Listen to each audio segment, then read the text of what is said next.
தீட்டுகிறாய். அன்பெனும் குடையை நீட்டுகிறாய், அதில் 1000 மழை துளி கூட்டுகிறாய். இரு நெஞ்சம் இணைந்து பேசிட உலகில் பாஷைகள் எதுவும் தேவையில்லை.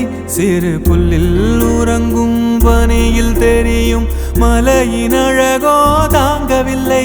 குந்தன் கைகள் பிடித்து போகும் வழி அது போதவில்லை, இன்னும் வேண்டுமடி. இந்த மண்ணில் இது போல் யாரும் இங்கே எங்கும் வாழவில்லை என்று தோன்றுதடி. ஆனந்த யாழை மீட்டுகிறாய், அடி நெஞ்சில் வண்ணம் தீட்டுகிறாய்.